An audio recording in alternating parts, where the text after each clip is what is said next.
Depois de todas as coisas que vimos relacionadas às controvérsias teológicas, políticas e os jogos de poder que desenrolaram a partir da realização do Concílio de Éfeso, o primeiro, e também a realização do Concílio de Éfeso II, nós chegamos agora à realização do quarto concílio ecumênico da Igreja primitiva. Nós temos que lembrar que o imperador Marciano acabava de assumir o seu trono. E ele herdou a inquietação eclesiástica que caracterizou a Igreja durante o reinado de seu antecessor, que foi Teodósio II. Tal como Teodósio, Marciano viu como seu dever emprestar a autoridade imperial para restaurar a unidade eclesiástica. A coisa estava esfarelando, a coisa estava fragmentando e estavam fazendo um picadinho da igreja. O Concílio de Calcedônia precisa ser visto então como uma continuidade, um contínuo dos concílios anteriores de Niceia, de Constantinopla e de Éfeso I. Ele foi convocado em 451 e foi, em muitos aspectos cruciais, essa continuidade direta dos concílios anteriores. Os adeptos da cristologia das duas naturezas e os seguidores de Maria como Cristótocos procuraram anular o resultado de Éfeso II, aquele que foi chamado de Sínodo dos Ladrões. Eles queriam restaurar o reconhecimento público e imperial. Queria apagar a memória dos bispos Diodoro de Tarso, Teodoro de Mopsuestia e Flaviano, e reabilitar a reputação de seus líderes Teodoreto de Cyrus e Ibas de Edessa. O local escolhido para o concílio foi a igreja de Santa Ifigênia, em Calcedônia, em um subúrbio, e essa igreja não existe mais. O relato de Evagrius Escolásticos, que foi quem fez um relato de todo o desenvolvimento desse concílio, descreve a igreja como composta por três partes: uma grande basílica, um átrio aberto e uma rotunda em abóboda separada. As galerias eram usadas quando o número de delegados e atendentes excedia o de lugares sentados. Os delegados de alto escalão recebiam prioridade. Algumas pessoas de baixo escalão tiveram que seguir o procedimento das galerias, ficando o tempo todo em pé. Havia uma distinção de honra entre os participantes. Mais ou menos como se dá no Congresso hoje, que é o pessoal dos líderes e o baixo clero. Evagrius insinua que delegados poderiam ser influenciados por seus ambientes físicos, tanto na maneira como eles falavam, quanto na maneira como agiam. E algumas perguntas são relevantes. Como as categorias de locais definem ações e identidades associadas? Será que o fato de sentar nas primeiras filas ou ter que ficar em pé influenciava na maneira de participar do concílio? Como a estrutura e as propriedades dos locais controlam ou facilitam as ações das pessoas? Toda a estrutura que havia, a rotunda, a basílica. Havia nela um mártir enterrado no local que se conhece como um martírio. A ênfase de Evagrius na rotunda, que também é chamada de martírio por ter ali o corpo do santo, a apreciação da sacralidade do local, aliado ao relato dos poderes do santo martirizado que lá estava sepultado, tornam provável que os delegados se reuniram na rotunda e que essa, devido às relíquias que ali estavam por ter o santo enterrado, também era o lugar certo onde deveria ter ocorrido um concílio de tanta importância e onde os delegados teriam inspiração. Os padres se reuniram na igreja e depois em grupos de delegados selecionados para uma consulta especial para uma definitio fidei, definição de fé que foi lida para todos. O imperador Marciano fez de Calcedônia o local de sua escolha. Inicialmente ele havia optado pela cidade de Niceia como local do concílio, mas mudou de opinião. Calcedônia era um local mais próximo de Constantinopla, que era a sede do império, o centro imperial. Assim, o imperador revelou uma acentuada propensão não apenas à teologia cristã, mas ainda mais à propaganda e à diplomacia imperiais. Nos concílios anteriores de Éfeso, cujos procedimentos se perderam e apenas parcialmente foram relatados pelos escribas que estavam empregados em Calcedônia, Dióscoro era a figura dominante, não apenas entre os bispos, mas também em geral. Em Éfeso 2, Dióscoro era o presidente e a pessoa que controlava os procedimentos e que teve uma presidência totalmente reprovável. Tanto é que o concílio que ele dirigiu é conhecido como Concílio dos Ladrões. Em Calcedônia as coisas mudaram.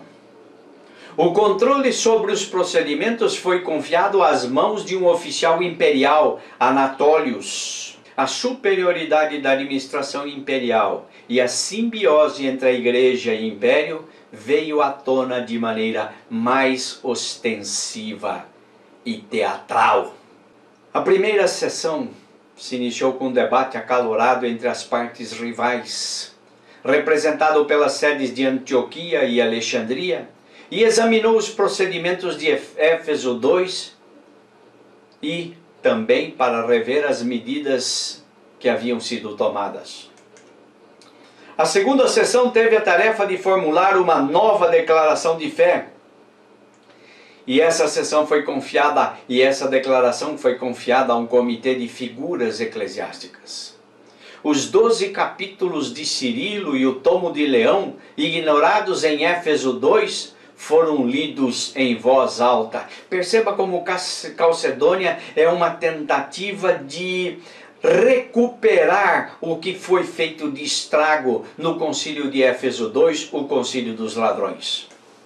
A terceira sessão, convocada em 13 de outubro, viu o debate entre as partes rapidamente se transformando em julgamento definitivo e condenação de Dióscoro, o que havia sido presidente lá em Éfeso 2, bispo de Alexandria e o principal proponente da doutrina miafisita, aquela que defende uma única natureza em Cristo.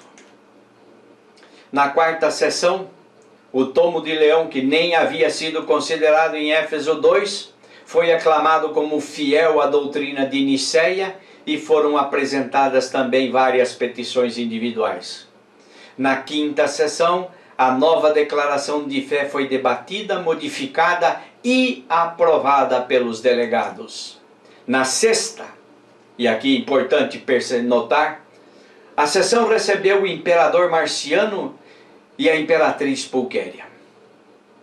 Após o discurso bilíngue de Marciano e a aclamação geral dos delegados, a declaração de fé foi reiterada e assinada pelos bispos presentes e por seus representantes. A presença do imperador e da imperatriz no momento da aprovação do credo é extremamente significativo para entendermos a aliança entre a igreja e o poder imperial. As sessões seguintes trataram de depoimentos, petições de bispos individuais e membros do clero, questões relacionadas à jurisdição eclesiástica deste ou daquele bispo, atritos entre bispos, restaurou Ibas, bispo de Edessa, que havia sido deposto no concílio segundo de Éfeso. Na 16ª e última sessão, em 1º de novembro, os delegados debateram um cânone, mais tarde conhecido como cânone 28º, que tratava do status de Constantinopla, decretando que a sé da Nova Roma deveria ter status igual ao desfrutado pela sé de Roma em relação a todos os assuntos eclesiásticos. A sede do Império, Constantinopla, é agora reconhecido como Nova Roma e tem o mesmo poder que a sé de Roma. O resultado de Calcedônia foi decisivo, pois refletia os desejos imperial e papal de ter uma formulação aprovada. A posição alexandrina das duas naturezas foi introduzida com mudança leve, mas muito significativa. Nem os nestorianos, nem os eúticos, de doutrinas opostas, estavam felizes com a declaração de fé calcedoniana. A ala mais moderada do partido antioqueno, apoiada pelo Papa Paulo Leão, estava satisfeita com a redação e buscou o encerramento definitivo de toda a questão. Os diofisitas, mais extremados, não conseguiram concordar com a fórmula calcedoniana. Surgiu uma disputa que até hoje tipifica o racha entre a Igreja Ocidental e a Igreja do Oriente. Os eutiquianos e os alexandrinos se viram em dilema ainda maior, pois a declaração de fé que eles aprovaram, cunhada no concílio de Éfeso I, passou por uma mudança que eles consideravam inaceitável pela cristologia que eles sustentavam. O depoimento de Dióscoro, bispo de Alexandria, e a restauração dos bispos antioquenos Teodoro de Ciros e Ibas, bispo de Edessa, não foram aceitos por ser anulação de decisões anteriores do partido alexandrino. Assim, um concílio que procurava pôr fim a uma disputa doutrinária contínua, amarga e que tinha abalado toda a comunidade cristã, passou a ser percebido, dependendo da perspectiva do observador, tanto como triunfo dos diofisitas e em um evento desastroso, para não dizer herético, por parte dos miafisitas. Tal como no concílio de Éfeso II, o de Calcedônia, em 451, também viu Dióscoro, bispo de Alexandria, e Teodoreto, bispo de Ciro, como dois principais protagonistas. Um novo ator no programa foi o imperador Marciano, entronizado um ano antes e que embarcou no plano de convocar um conselho ecumênico imediatamente. Calcedônia foi precedida por uma correspondência volumosa entre o Papa Leão, titular da sé de Roma, e o imperador Marciano e sua esposa, a imperatriz Pulquéria. Tal correspondência ilustra a dinâmica do poder, os interesses mútuos e mesmo as ideologias comuns que percorriam a Igreja e a administração imperial. Embora Marciano tenha sido o centro do concílio de Calcedônia, o Papa Leão não foi menos importante na realização do plano do imperador de convocar um concílio ecumênico que tornaria nulas as decisões do segundo concílio de Éfeso, o concílio dos ladrões, colocando a cristologia diofisita no centro da política imperial. Anatólio, nomeado pelo imperador para dirigir os trabalhos de Calcedônia, assumiu seu papel. A leitura de todos os documentos oficiais foi confiada às mãos deste funcionário supostamente neutro, e não às mãos de um clérigo, para não correr o risco que teve com Dióscoro em Éfeso II. No entanto, Anatólio não adotou uma postura neutra, mas se identificou com os que promoviam a cristologia das duas naturezas. O imperador Marciano, ecoando uma postura imperial, procurou alcançar uma fórmula que apaziguasse tanto os cristãos miafisitas quanto os diofisitas.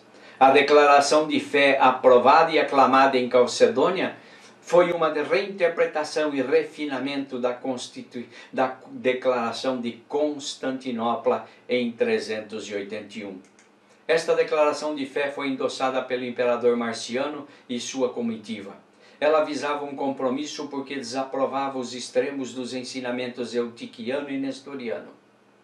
Julgar se a fórmula de Calcedônia serviu ao seu objetivo mais imediato de apaziguar as partes depende da perspectiva histórica e do ponto de vista específico.